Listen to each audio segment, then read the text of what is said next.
83 할머니 한 분이 절에 오셨습니다. 손에 들린 비닐봉지 안에는 약봉지가 가득했습니다. 혈압약, 당뇨약, 관절약, 위장약, 그리고 그 약들 때문에 생긴 부작용을 잡으려고 먹는 또 다른 약들. 할머니는 스님 앞에 앉더니 대뜸 이렇게 말씀하셨습니다. 스님, 저는 약을 먹으려고 밥을 먹는 건지, 밥을 먹으려고 약을 먹는 건지 모르겠습니다. 스님은 한참을 할머니 얼굴을 바라보시다가 조용히 물으셨습니다. 보살님, 그 많은 약 드시면서 몸이 좋아지셨습니까? 할머니는 고개를 절레절레 흔드셨습니다. 아니요, 오히려 예전보다 더 여기저기 아픕니다. 그로부터 3년 뒤 같은 할머니가 다시 절에 오셨습니다. 그런데 이번에는 손에 들린 게 비닐봉지가 아니었습니다. 직접 담근 매실청이었습니다. 할머니 얼굴에는 혈색이 돌았고 걸음걸이도 3년 전과는 완전히 달랐습니다. 스님, 저 이제 약 3가지만 먹습니다.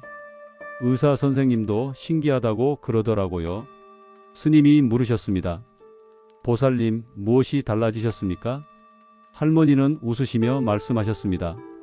스님이 그때 해주신 말씀대로 했더니 그렇게 됐습니다. 오늘 저는 그 스님이 할머니에게 해주신 말씀을 여러분께 전해드리려 합니다. 부처님 법문 속에 숨어있는 우리 몸을 다스리는 지혜입니다. 이것은 단순한 건강 비법이 아닙니다. 2500년 전 부처님께서 말씀하신 몸과 마음의 인과에 관한 깊은 가르침입니다. 이 영상을 끝까지 보시는 분들은 아마 내일부터 자신의 몸을 바라보는 시선이 완전히 달라지실 겁니다. 약에 의존하는 삶에서 벗어나 스스로 건강을 지키는 수행의 길이 무엇인지 알게 되실 겁니다. 부처님께서는 아함경에서 이렇게 말씀하셨습니다. 이 몸은 인연으로 이루어진 것이니 인연을 바르게 하면 몸도 바르게 되느니라. 참 단순한 말씀 같지만 이 안에 엄청난 비밀이 담겨 있습니다. 우리가 지금 겪고 있는 몸의 문제들, 고혈압이든 당뇨든 관절염이든 이것들이 어디서 왔는지를 거슬러 올라가 보면 반드시 원인이 있다는 것입니다. 그 원인을 모른 채 약으로만 증상을 누르려 하면 어떻게 되겠습니까? 뿌리는 그대로 두고 가지만 자르는 것과 같습니다. 잘린 가지 옆에서 또 다른 가지가 나오고 그걸 또 자르고 그러다 보면 온 나무가 상처투성이가 됩니다. 요즘 병원에 가보면 이상한 현상을 봅니다. 약을 한 가지 먹기 시작하면 그 다음에는 2가지가 되고 2가지가 3가지가 되고 나중에는 손으로 꼽기도 어려워집니다. 왜 그렇겠습니까? 하나의 약이 몸 안에서 다른 문제를 일으키고 그 문제를 해결하려고 또 다른 약을 먹고 그 약이 또 다른 문제를 만들어내기 때문입니다. 이것이 바로 악순환의 인과입니다. 원인을 다스리지 않고 결과만 다스리려 할 때 생기는 끝없는 악순환입니다. 그러면 부처님께서 말씀하신 인연을 바르게 한다는 것은 무엇일까요? 여기서 우리가 알아야 할 것이 있습니다. 부처님께서는 몸에 병이 생기는 원인을 크게 4가지로 말씀하셨습니다. 첫째는 음식의 인연입니다. 무엇을 어떻게 먹느냐가 몸을 만듭니다.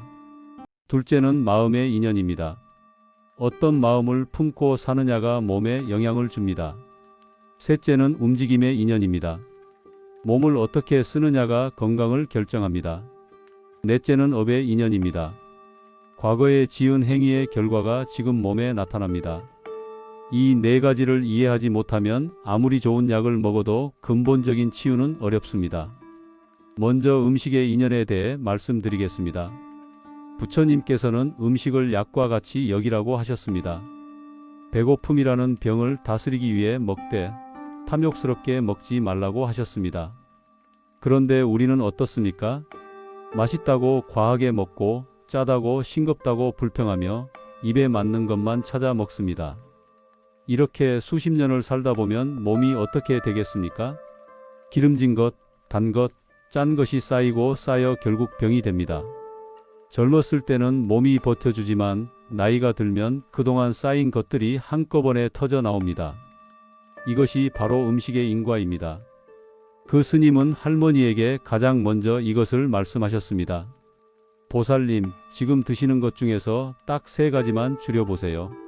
흰 쌀밥, 흰 설탕, 흰 소금, 이 세 가지 흰 것을 줄이시면 몸이 달라집니다. 할머니는 처음에 반신반의하셨습니다. 평생 먹던 쌀밥을 어떻게 줄이냐고요?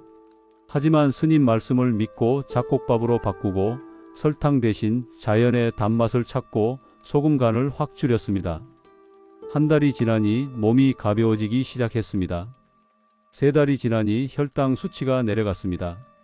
그 다음은 마음의 인연입니다. 부처님께서는 일체유심조라 하셨습니다.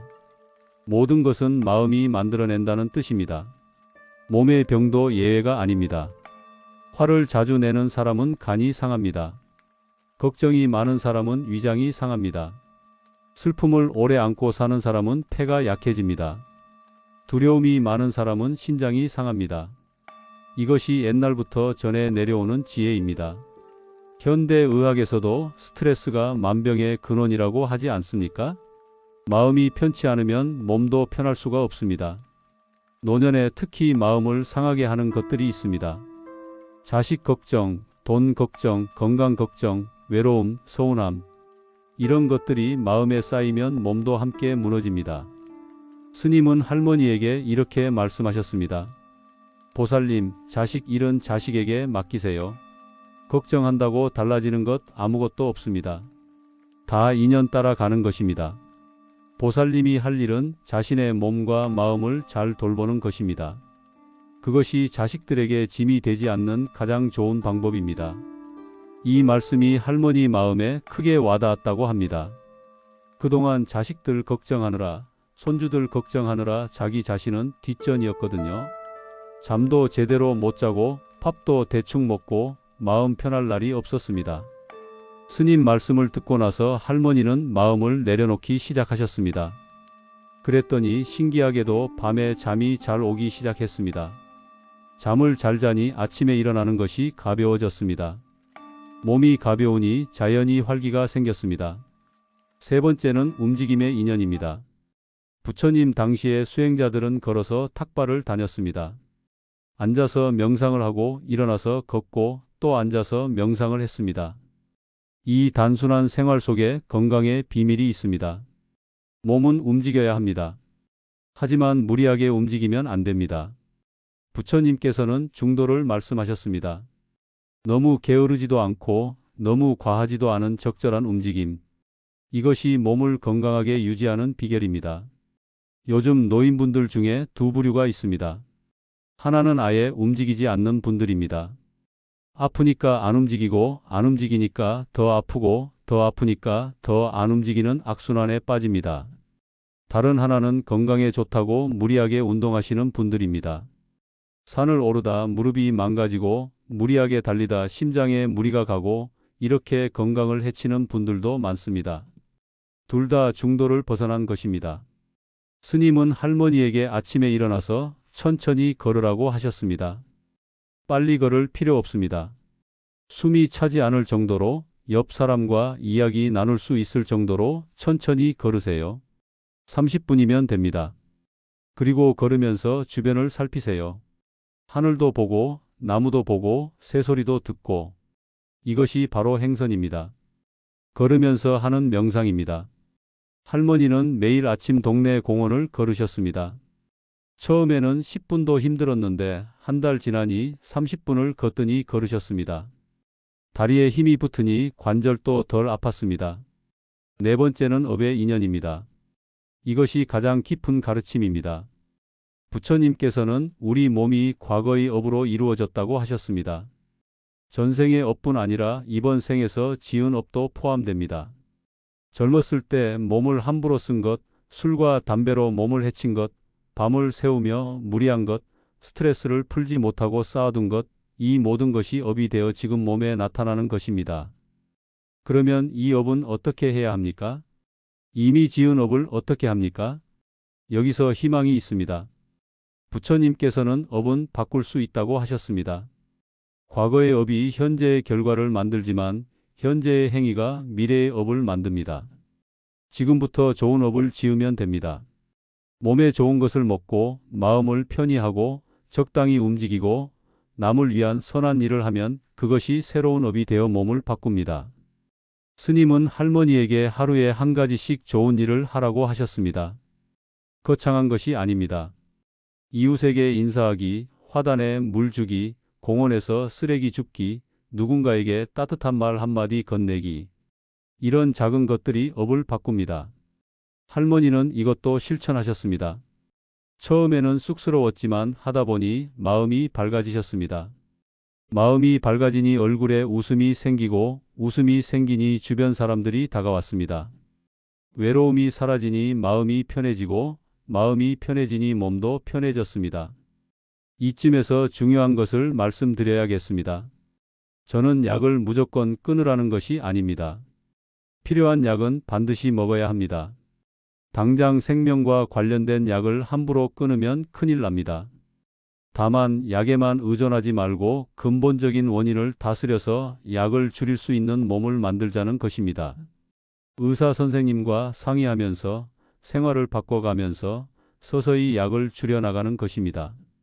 할머니도 3년에 걸쳐 서서히 약을 줄이신 것입니다. 부처님께서는 또한 호흡의 중요성을 말씀하셨습니다. 안반수이경이라는 경전이 있습니다. 호흡을 관찰하는 수행에 대한 가르침입니다. 숨을 들이쉬고 내쉬는 것을 알아차리면서 마음을 고요하게 하는 수행입니다. 이 수행이 왜 건강에 좋을까요? 깊은 호흡은 몸 구석구석에 산소를 공급합니다. 마음이 고요해지면 자율신경이 안정됩니다. 자율신경이 안정되면 혈압이 내려가고 심장 박동이 규칙적이 되고 소화가 잘 됩니다. 이것이 과학적으로도 증명된 사실입니다. 아침에 일어나서 저녁에 자기 전에 딱 5분씩만 이 수행을 해보세요. 편하게 앉거나 누워서 눈을 감습니다. 숨이 들어오고 나가는 것을 가만히 지켜봅니다. 배가 부풀어 오르고 가라앉는 것을 느낍니다. 다른 생각이 나면 그냥 놓아두고 다시 호흡으로 돌아옵니다. 이것을 꾸준히 하면 놀라운 변화가 일어납니다. 잠이 잘 오고 아침에 개운하게 일어나고 마음이 편안해집니다. 할머니는 이 호흡 수행도 하셨습니다. 처음에는 5분도 못 앉아 계셨습니다. 다리가 저리고 허리가 아프고 온갖 생각이 나서 정신이 없었습니다. 하지만 포기하지 않고 매일 조금씩 하셨습니다. 한 달 지나니 10분도 앉아 계실 수 있었습니다. 그리고 신기한 일이 일어났습니다. 평생 고생하던 불면증이 나아지기 시작한 것입니다. 약 없이도 잠이 들었습니다.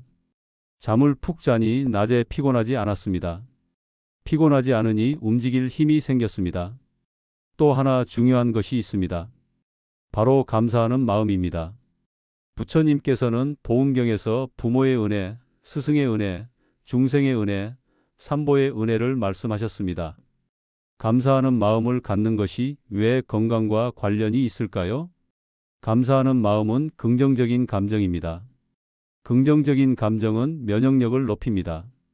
불평하고 원망하는 마음은 스트레스를 일으킵니다. 스트레스는 몸을 망칩니다.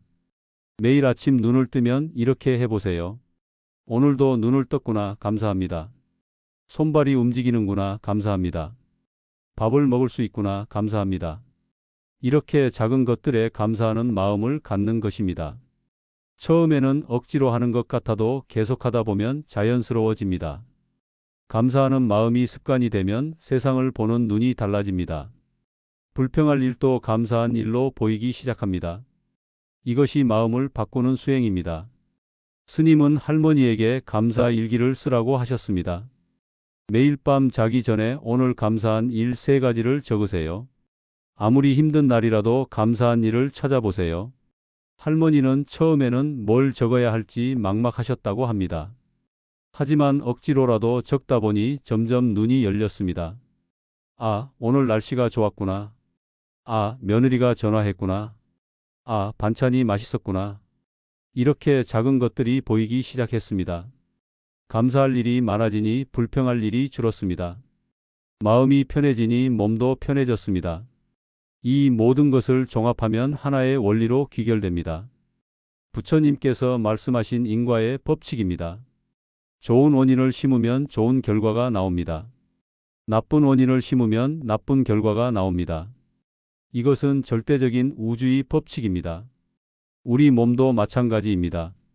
좋은 음식, 좋은 마음, 적절한 움직임, 선한 행위. 이것이 좋은 원인입니다. 이 원인을 꾸준히 심으면 좋은 결과, 즉 건강한 몸이 따라옵니다. 반대로 나쁜 음식, 나쁜 마음, 움직이지 않음, 해로운 행위. 이것이 나쁜 원인입니다. 이 원인을 심으면 나쁜 결과, 즉 병든 몸이 따라옵니다. 약은 이미 나타난 결과를 일시적으로 다스릴 뿐 원인을 없애지는 못합니다. 원인을 다스리는 것은 오직 우리 자신만이 할 수 있습니다. 이것이 부처님께서 우리에게 주신 가르침의 핵심입니다. 할머니가 3년 만에 약을 확 줄이신 비결을 정리해 드리겠습니다. 첫째, 흰 쌀밥, 흰 설탕, 흰 소금을 줄였습니다. 둘째, 자식 걱정, 손주 걱정을 내려놓았습니다. 셋째, 매일 아침 30분 천천히 걸었습니다. 넷째, 아침 저녁으로 5분씩 호흡 수행을 했습니다. 다섯째, 하루에 한 가지씩 좋은 일을 했습니다. 여섯째, 매일 밤 감사 일기를 썼습니다. 이 6가지가 할머니의 몸을 바꿨습니다. 여러분도 하실 수 있습니다. 한꺼번에 다 하려고 하지 마세요. 그것은 중도가 아닙니다. 오늘부터 딱 하나만 시작해 보세요. 어떤 것이든 좋습니다. 내일 아침에 30분 걸어보겠다. 이것만으로도 충분합니다. 그게 습관이 되면 하나를 더 추가하세요. 이렇게 조금씩 천천히 꾸준히 하는 것이 수행입니다. 급하게 하면 오래 못 갑니다. 천천히 하면 평생 갑니다. 부처님께서는 법구경에서 이렇게 말씀하셨습니다. 물방울이 모여 항아리를 채우듯이 작은 것들이 모여 큰 것을 이룬다. 오늘 한 걸음, 내일 한 걸음 이렇게 쌓이면 어느새 1000리를 갑니다. 오늘 하나 줄이고 내일 하나 줄이면 어느새 약봉지가 가벼워집니다. 중요한 것은 시작하는 것입니다. 그리고 포기하지 않는 것입니다. 스님은 마지막으로 할머니에게 이렇게 말씀하셨습니다. 보살님, 부처님께서는 우리에게 자신의 등불이 되라고 하셨습니다. 누구도 대신 건강해 줄 수 없습니다. 의사도 안 되고 약도 안 됩니다. 오직 자기 자신만이 자신을 구할 수 있습니다. 이것이 자등명 법등명입니다. 스스로를 등불로 삼고 법을 등불로 삼으라는 부처님의 마지막 가르침입니다. 할머니는 그 말씀을 가슴에 새기셨습니다. 그리고 3년 동안 묵묵히 실천하셨습니다. 그 결과 지금 86이신 할머니는 동네에서 가장 건강한 어르신이 되셨습니다. 매일 공원을 걷고 화단을 가꾸고 이웃들에게 인사하시며 지내십니다. 약은 3가지로 줄었고 마음은 30년 전처럼 맑아지셨습니다. 여러분도 할 수 있습니다. 나이가 문제가 아닙니다. 지금까지 어떻게 살아왔는지가 문제가 아닙니다. 중요한 것은 지금부터 어떻게 사느냐입니다. 과거의 업이 아무리 무거워도 지금부터 좋은 업을 짓기 시작하면 미래가 달라집니다. 이것이 부처님께서 우리에게 주신 희망입니다. 오늘 이 영상을 보신 것도 인연입니다. 이 인연을 소중히 여기세요. 오늘부터 작은 것 하나를 시작해 보세요. 그 작은 것이 쌓이고 쌓여 여러분의 몸을 바꾸고 여러분의 삶을 바꿀 것입니다. 부처님의 가피가 함께 하시기를 빕니다. 감사합니다.